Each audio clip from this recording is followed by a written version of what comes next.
झालेली आहे आणि या भेटीमध्ये ओबीसी आरक्षणावर चर्चा झाल्याचं बोललं जात आहे.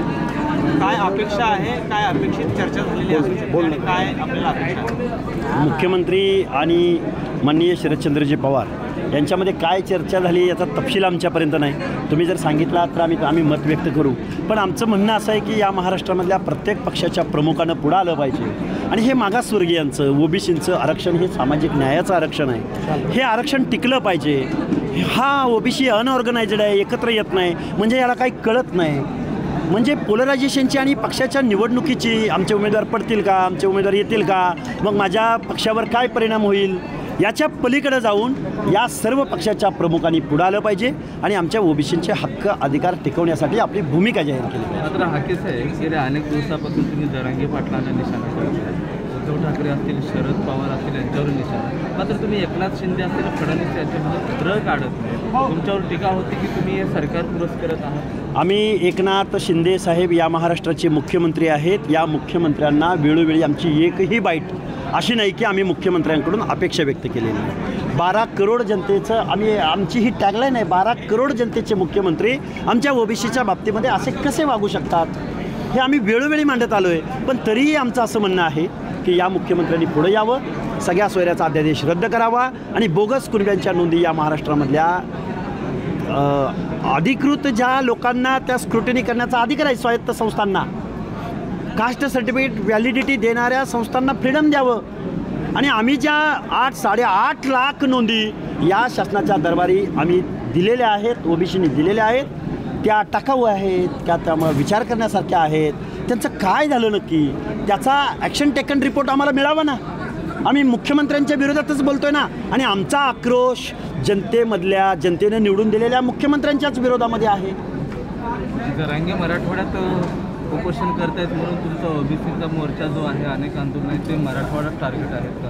आमची जालना ही भूमी ओबीसीच्या आंदोलनाची भूमी आहे. आम्ही सकाळी अंबड तालुक्यामध्ये आम्ही दोदडगावला मंडलस्तंभाला अभिवादन केलं आहे आणि आम्ही आमच्या या भागातून जिथं वाजतंय, जिथं गाजतंय तिथं जर आमच्या ओबीसींचे हक्क अधिकाराकडे लक्ष वेधून घेण्यामध्ये जर चळवळ उभी करत असू तर त्यामध्ये वावगं असायचं कारण काय? आम्ही कोणता गुन्हा करत नाही आहोत, आम्ही कुठली हिंसा करत नाही आहोत, आम्ही कुणाला शिवराळ भाषा वापरत नाही आहोत, आम्ही कुठल्या नेत्याला टार्गेट करत नाही आहोत, आम्ही लोकशाहीचा कुठलाही मार्ग, आम्हाला पोलीस प्रशासनानं विनंती केली, आम्ही आंतरवली सराटीकडे गेलोही नाही.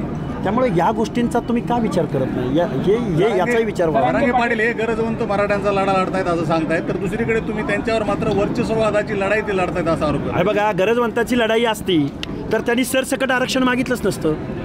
गरजवंतांची लढाई असती तर त्यांनी सगळ्या सोयऱ्याचा अध्यादेश आणलाच नसता आणि सगळ्या सोयऱ्याच्या अध्यादेशाने फक्त ओबीसी उद्ध्वस्त नाही होणार, गावगाड्यातला दलित आणि आदिवासी सुद्धा उद्ध्वस्त होणार आहे.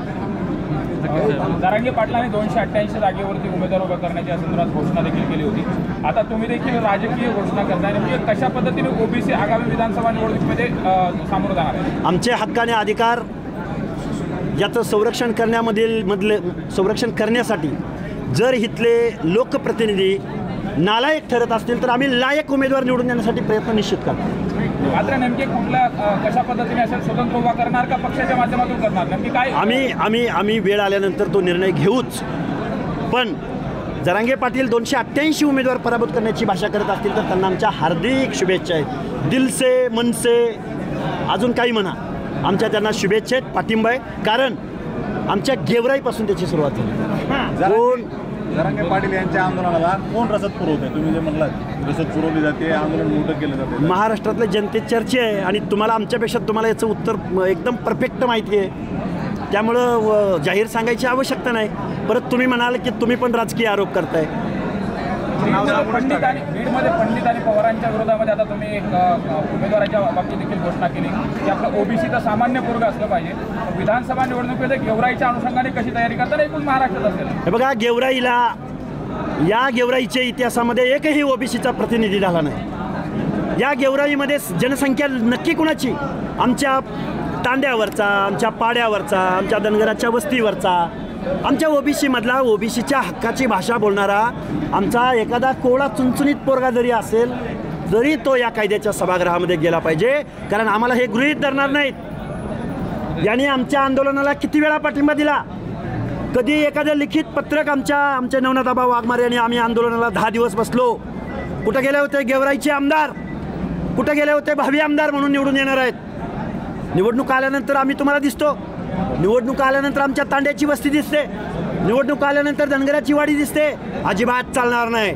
इथून पुढं ओबीसी आमचा लोकप्रतिनिधी ठरवेल. एकट्याला कायद्याच्या सभागृहात जाण्यापेक्षा अरे 100-150 लोक घेऊन जाऊ ना आम्ही. त्यामुळं लक्ष्मण हाके हा विषय गौण आहे किंवा आमच्या नवनाथ वाघमारे आम्हाला आमदार खासदार आम्ही सामान्य शेतकऱ्यांची पोरं आहोत. पण ओबीसीच्या हक्क आणि अधिकारावर बोलणारा विश्वनाथ प्रताप सिंगासारखा जर माणूस जरी आम्हाला भेटला तरी त्याचं आम्ही मोठ्या मनानं स्वागत करू. विश्वनाथ प्रताप सिंग काय ओबीसी नव्हते. त्यामुळं खूप विचारानं आणि व्यापक अर्थानं आम्ही ही लढाई लढत आहोत. त्यामुळे लक्ष्मण हाके नवनाथ वाघमारे सोडून द्या. अरे इथला आमच्या हक्काची अधिकाराची भाषा बोलणारा माणूससुद्धा आम्हाला चालेल. बीडमध्ये 5 मतदारसंघ किती ठिकाणी ओबीसी उमेदवार तुमचे? आमचे SC ST रिझर्वेशन सोडून जेवढे आमचे मतदारसंघ आहेत तिथं आमच्या ओबीसीचं प्रतिनिधित्व केलं पाहिजे ही आम्ही भाषा इथून पुढे बोलू.